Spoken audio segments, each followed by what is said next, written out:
Proudly and majestically, it anchors on the shore of Alexandria.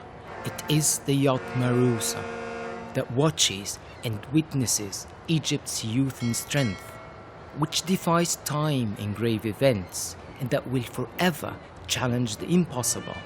Mahrousa, an icon of history, the pearl of the Egyptian Navy, which not only bears Egypt's emblem, but has also gained from it an overwhelming vigor and a beautiful glamour.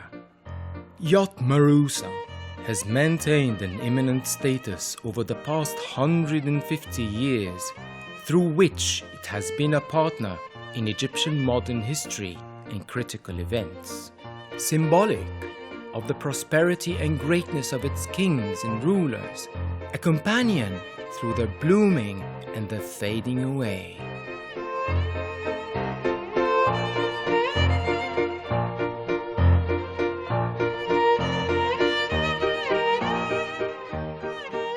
In 1863, Khedive Ismail issued a decree to build the first Egyptian royal yacht and assigned the task to the British company Samoda. Ismail was keen on making it a floating palace, dressing it with manifestations of luxury and sophistication. Upon the Khedive's request, the yacht was adorned with touches of all civilizations that flourished in Egypt.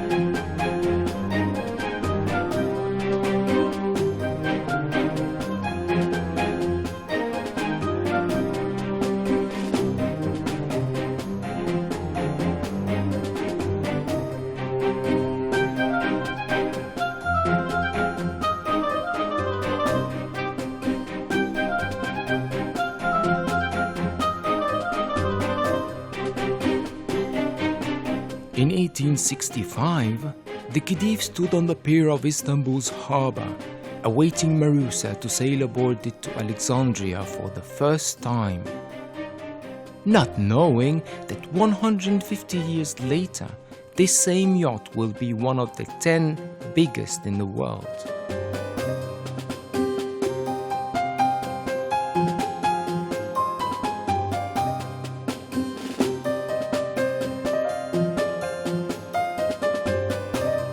In 1868, the Khedive Ismail sailed on a journey through Europe aboard the yacht to invite the kings and princes of Europe to attend the inauguration of the Suez Canal.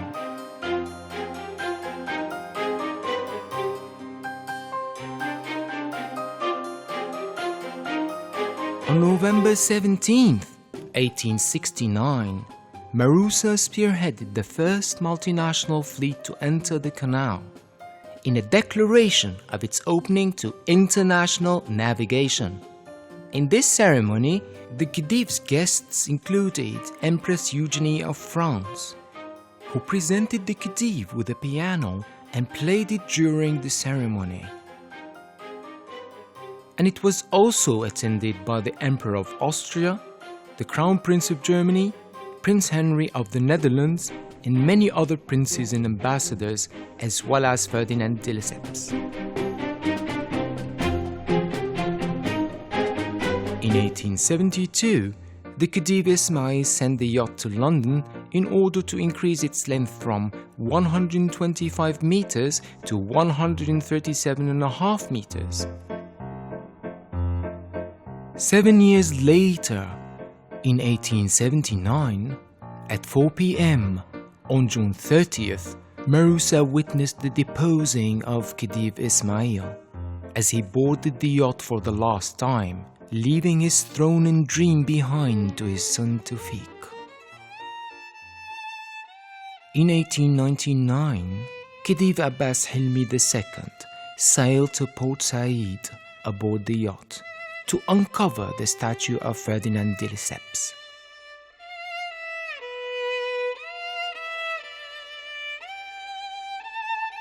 As passionate about Mahrousa as Ismail, Khedive Abbas Hilmi II sent it to Glasgow in 1905 to get enforced with steam engines, instead of its original propeller system, and a telegraph was installed on it in 1912. And for the second time, Mahrousa was the last exit of an Egyptian ruler out of the country in 1914, as it took Khedive Abbas Helmi II to Istanbul. And for the following 5 years, Mahrousa stayed anchored in Istanbul to be sheltered from the hazards of the First World War.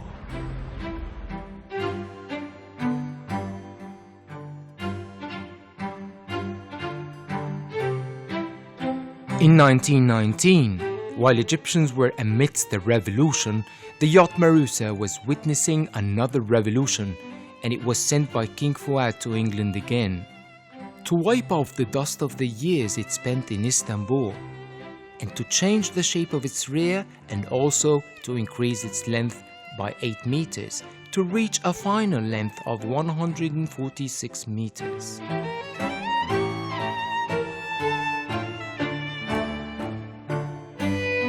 King Fuad also boarded the yacht in 1926 to attend the inauguration of his eponymous city, Port Fuad.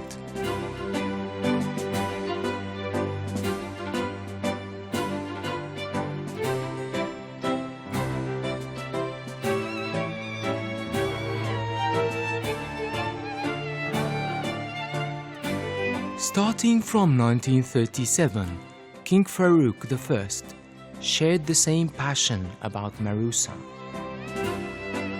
In 1939, the yacht was sent to Iran to bring Prince Mohammad Reza Pahlavi, the Crown Prince of Iran, for his wedding to Princess Fawzia, King Farouk's sister.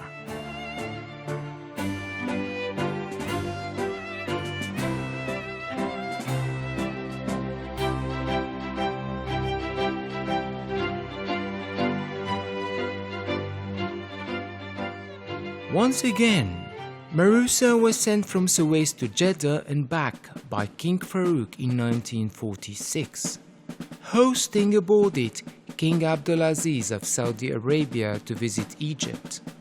Upon his arrival to Suez, King Farouk had arranged a military parade that was performed before the Saudi king in celebration of his coronation's anniversary. This visit became a cherished landmark in the history of the Saudi-Egyptian bilateral relations. In 1949, the yacht was sent once more to the port of La Spezia, where the Italian company Ansaldo performed a series of renovations and modifications on Mahrousa, involving its propulsion incapacity, and concluded with adding a 5th floor in January of 1952.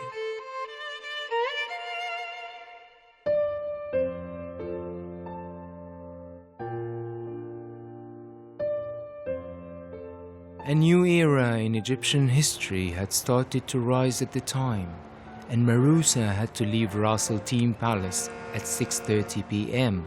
on July 26, 1952, carrying the last 2 kings of the Muhammad Ali dynasty to their exile in Italy, King Farouk I and his infant son, King Ahmed Fuad II. Soon, the yacht was visited by the first Egyptian president, Mohammed Naguib, where he retold the historical moment of the king's departure.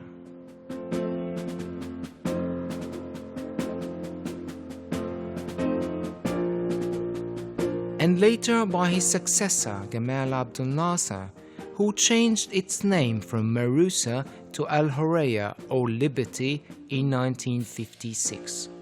Nasser continued to regard the yacht as the symbol of Egyptian pride and boarded it on many of his foreign trips, including Algeria, Yugoslavia, and Greece, and had also received many leaders and presidents aboard it.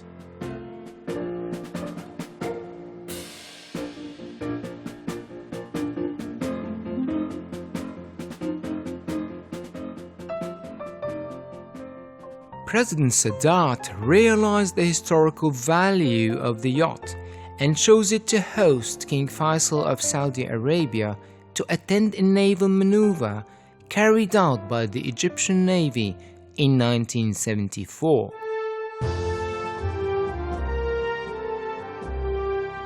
And on the 5th of June 1975, Sadat insisted that Mahrousa would be the first vessel to sail through the Suez Canal in its second inauguration, to emphasize the return of Egypt's glory, and that the country that managed to survive numerous wars continues its path to development.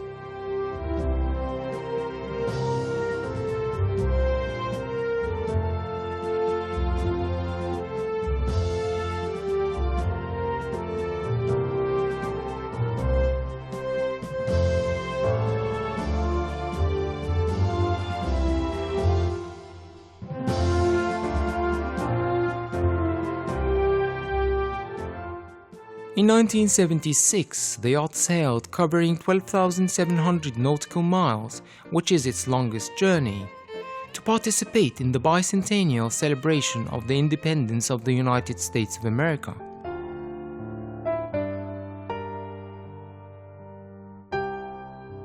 In 1979, it accompanied President Sadat on his courageous peace journey to Jerusalem via Haifa.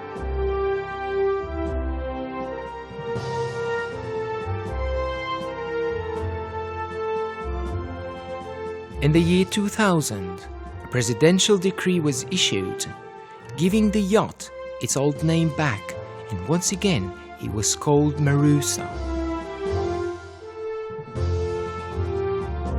For the past 15 years, the yacht has been anchored at the naval base of Ras Al Khaimah Palace, observing silently Egyptian history in the making.